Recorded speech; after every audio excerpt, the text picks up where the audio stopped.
I'm going to sorry quickly back to Shashi because one of the great heroes of the चलिए पहले जान लेते हैं ये वीडियो शुरू होने से पहले कि हम आज किस टॉपिक के बारे में बात करने वाले हैं।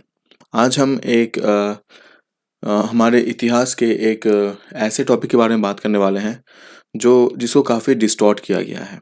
मतलब जिसको काफ़ी मतलब गलत तरीके से दर्शाना या फिर गलत तथ्य को सामने रखना या फिर गलत इन्फॉर्मेशन आपके मतलब उस इतिहास के बारे में सच्चाई सही तरीके से नहीं बताई गई। और ये जो आप वहाँ पे जो आदमी देख रहे हैं जिन्होंने वाइट कलर का शर्ट और ब्लू कलर का जैकेट पहना हुआ है, इनका नाम शशि थरूर है। बहुत लोग जानते होंगे, जो नहीं जानते हैं वो जान लें कि इनका नाम शशि थरूर है। ये एक इंडियन पॉलिटिशियन है, एक ऑथर हैं, एक स्पीकर हैं। और हालांकि मेरे और इनके जो आइडियोलॉजीज और कुछ बातें हैं उसमें कुछ मतभेद हैं, कुछ फॉलोअप नहीं है, आइडियोलॉजिकल डिफरेंसेस हैं, लेकिन फिर भी ये इंसान जो हैं शशि थरूर जी, ये काफ़ी नॉलेजेबल हैं। इनको बहुत कुछ पता है और सही तरीके से ये जानने की कोशिश करते हैं।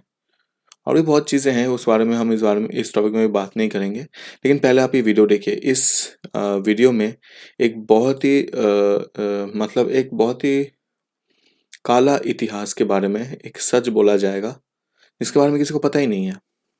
सुनिए पहले, फिर हम बात करते हैं। Second World War, in fact, of the 20th century, Winston Churchill.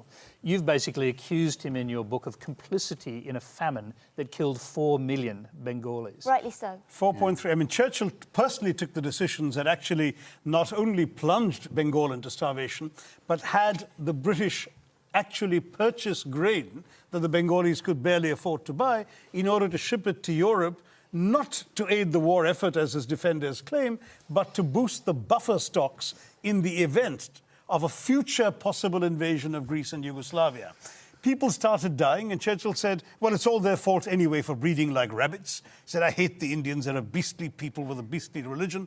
Australian ships were docking in Calcutta port and were ordered by Churchill and his odious paymaster, General Lord Cherwell, not to disembark their wheat, but to sail on to Europe, where their wheat might be used in some future reserve stock.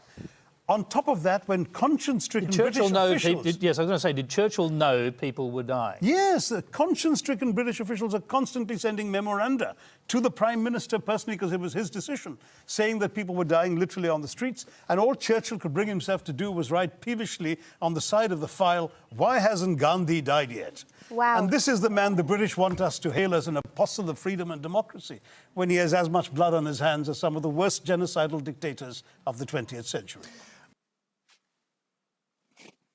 तो आप लोगों ने सुना। मैं आपको एक short में बता दूं शशि थरूर जी ने इस वीडियो में क्या बोला है। वो बता रहे हैं कि एक इंसान है जो आपके सामने अभी खड़ा है, वीडियो में देख रहे हैं आप। ये जो काला कपड़ा पहने महापुरुष हैं, इनका नाम विंस्टन चर्चिल है और ये किसी ज़माने में इंग्लैंड के प्राइम मिनिस्टर हुआ करते थे। वैसे पर्सनली ये मुझे बहुत ही बेकार प्राइम मिनिस्टर लगे, क्योंकि इनके टाइम पे कुछ खास इन्होंने कुछ किया नहीं है। और ये अगर सच बोला जाए तो अगर आप इनके बारे में पढ़ना शुरू करेंगे ना, तो स्टार्टिंग इनका आर्मी लाइफ से लेकर बाद में इनका मतलब आर्मी को कैसे भेजना है या कैसे लड़ाई करवाना है, ये वो सब काम करते हैं। फिर इंटेलिजेंस में थे ये काफ़ी टाइम तक, और फिर धीरे धीरे ये पॉलिटिक्स में आ गए और पॉलिटिशियन बन गए। और इन्होंने कभी कोई डिसीजन जो है सही लिया नहीं है। इनके सारे डिसीजन जो होते हैं बहुत ही फेडेड होते थे, ओपिनियनेटेड होते थे। इनका अपना एक अलग ही लेवल पे इनका वियर्ड तरीके से दिमाग चलता था। एक तरीके से आप पागलपन भी कह सकते हैं। और वैसे इनको एक वॉर हीरो के हिसाब से देखा जाता है। कहीं पे भी पढ़िए आप, इन महापुरुष को हमेशा एक वॉर हीरो, एक नायक के हिसाब से पोर्ट्रे किया जाता है, दर्शाया जाता है। जबकि ये एक पागल इंसान थे, एक तरीके से पागल थे, एक मर्डरर भी थे। और यही बात शशि थरूर जी भी कह रहे हैं। उनका कहना है कि ये जो विंस्टन चर्चिल है, जिनको सब कोई एक वॉर हीरो, नायक के हिसाब से देखते हैं, ऐसा नहीं है। इस बंदे ने, मतलब ये महापुरुष जो हैं, इन्होंने अपने मतलब कट्टर सोच की वजह से, और ये एक बहुत बड़े रेसिस्ट थे। रेसिस्ट मतलब रेसिज्म वो होता है ना, वो भेदभाव जो करते हैं कलर के हिसाब से, जाति के हिसाब से। रेसिस्ट, ये एक बहुत बड़े रेसिस्ट थे। और इन्होंने इनकी वजह से हमारे बंगाल में 43 लाख लोग, मतलब अराउंड 43 लैक्स टोटल लोग भूखे रहने की वजह से मारे गए थे, क्योंकि उनके हिस्से का जो खाना था इस महापुरुष ने बंगाल में किसी को डिस्ट्रीब्यूट करने ही नहीं दिया। उसने, ये महापुरुष ने क्या किया, ये जो पूरा जो ये खाना, ग्रेन्स वगैरह, राइस, मतलब अगर देखा जाए तो कलकत्ता का जो मेन फूड है वो राइस ही होता है। तो ये जो सबसे, और सिर्फ मैं राइस की बात नहीं कर रहा हूँ, सब कुछ खाने का सब कुछ इसने कलकत्ता में मतलब डिस्ट्रीब्यूट होने नहीं दिया। कलकत्ता का पूरा खाना, बंगाल का पूरा खाना, ये बंदा, ये नार्सिसिस्ट आदमी पूरा इंग्लैंड में ले जाके स्टॉक कर रहा था। क्यों? क्योंकि इसको फ्यूचर में मतलब इसके इमेजिनेशन के हिसाब से फ्यूचर में कभी एक बहुत बड़ी जंग होने वाली है यूके को, और यूके को इतने बड़े राशन की ज़रूरत पड़ेगी। इसलिए ये 43 लाख लोगों को भूखा मार रहे थे। मर नहीं दिया भूखा, और 43 लोग मर गए, इसके बारे में कोई बात नहीं करता। हमारे देश के सबसे बड़े नेता, बहुत ही चर्चित नेता और बहुत ही फेमस नेता, जिनका नोट पे फोटो भी आता है, उन्होंने भी कोई बात नहीं किया, उन्होंने भी दबा दिया। हम्म। और भी है, हम आगे बात करेंगे। लेकिन रिसेंटली जब हम बात करते हैं विंस्टन चर्चिल की, तो आप एक चीज़ नोटिस करेंगे, और वो ये है कि सिर्फ इंग्लैंड में ही नहीं, विंस्टन चर्चिल को एक हीरो की तरह देखा जाता है। सिर्फ हीरो नहीं, ये पढ़ाया जाता है, हमारे हमारे स्कूल में पढ़ाया गया है, आपको भी पढ़ाया गया होगा विंस्टन चर्चिल को एज ए हीरो। एक बहुत बड़े नायक थे, एक बहुत बड़े मतलब क्या बोलते थे, प्राइम मिनिस्टर थे, बढ़िया थे। और ऐसे भी बहुत ही, मतलब इनके बारे में बहुत ही ग्लोरीफाइड स्टोरियाँ सुनाई जाती हैं, महान महान किस्से। लेकिन हाल ही मतलब रिसेंटली अभी एक सर्वे किया था किसी बाहर के ही इंस्टीट्यूट ने, खासकर लेफ्टिस्ट लोगों के लिए बोल रहा हूँ, ये बाहर के इंस्टीट्यूट ने ही, रिसर्च इंस्टीट्यूट ने ही ये जो क्या बोलते हैं इसको, रिसर्च किया था। और उन लोगों ने अराउंड 150 सालों का जो वेदर फोरकास्ट है वो निकाला, और उस फोरकास्ट के थ्रू इन लोगों ने साबित कर दिया कि ये जो मतलब ब्रिटिश एम्पायर को ग्लोरीफाई करने के लिए, और मतलब अच्छा दिखाने के लिए और पल्ला झाड़ने के लिए जो ये स्टोरी बनाई गई थी ना, कि बंगाल में सूखा पड़ा था या बाढ़ आया था, जिसकी वजह से उसे क्या बोलते हैं, जिसकी वजह से इतने लोग मारे गए, ये सब झूठी चीजें थी, ये सब बकवास था। रियल बात ये थी कि ये जो महापुरुष थे विंस्टन चर्चिल, इस बंदे ने कोई खाना बंगाल के लोगों को दिया नहीं। इसके जो जनरल्स थे, इंचार्ज थे बंगाल के, वो लोग इनको बोलते बोलते थक गए कि अगर आप खाना राशन आप प्रोवाइड नहीं कराओगे इस रीजन में तो बहुत लोग मारे जाएंगे।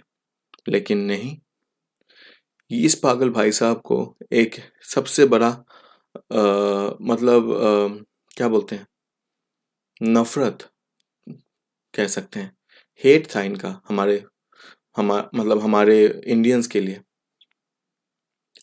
इनका उस टाइम पे इनका ये कहना था कि मरते हैं तो मरने दो, हम लोग वैसे भी जानवर हैं, वी आर बीस्टली पीपल, ऐसे ही कहा था, हम लोग जानवर हैं और हम खरगोश की तरह अपनी तादाद बढ़ाते हैं, तो हमारे साथ ऐसा ही होना चाहिए। और इसलिए हमें, मतलब हमारे लोगों को, हमारे देश के लोगों को मरने के लिए छोड़ दिया। लेकिन हाल ही में बहुत सारी रिसर्च वगैरह हुई हैं, जिससे पता चला कि ये बिल्कुल ही एक झूठा प्रोपागेंडा था, जो ब्रिटिश को, मतलब ब्रिटिश के जो कांड थे, इन लोगों ने जो रायता फैलाया था, है ना, जो मतलब मतलब गलत चीज़ें जो की थी उसको छुपाने के लिए बेसिकली ये स्टोरी बनाई गई थी, लेकिन ऐसा कुछ नहीं था। रिसर्च के हिसाब से बंगाल में कभी सूखा पड़ा ही नहीं था। Bengal one of the most fertile region है और वहाँ पे हमेशा अच्छी बारिश होती रहती है और हुई है पिछले 150 सालों में। ये रिपोर्ट अराउंड 1850 से लेकर 1850 से लेकर 2016 तक किया गया था और इन लोगों ने क्लियरली प्रूव कर दिया कि चर्चिल एक झूठा है, धोखेबाज है और एक मक्कार इंसान है।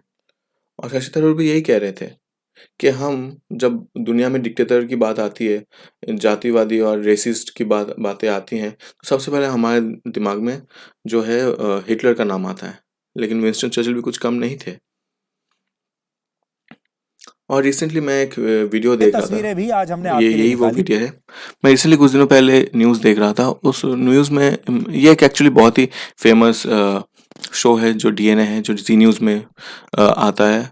उसमें अचानक से चर्चिल के बारे में कुछ बातें चल रही थी और उसमें मुझे पहले से पता था कि ये चर्चिल जो है किस टाइप का इंसान है और मतलब किस लेवल का डिस्क्रिमिनेशन ये करता है और रेसिस्ट है। लेकिन इन्होंने कुछ डिटेल दिया, मैं चाहता हूँ आप सुने। और ये जानने के बाद मुझे बहुत दुख हुआ। दुख हुआ इसलिए क्योंकि हमारे खुद के देश के लोग ही गद्दार हैं, बेईमान हैं।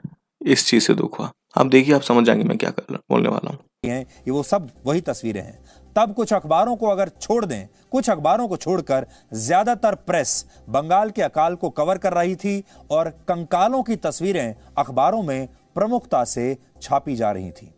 इससे निपटने के लिए अंग्रेजी सरकार ने मुस्लिम लीग की मदद ली और यह तय हुआ कि जिन्ना की पार्टी कलकत्ता और ढाका की सड़कों पर पड़े कंकालों और भूख से तड़पते लोगों को ट्रकों में भरकर दूसरे शहरों में छोड़कर आएंगे।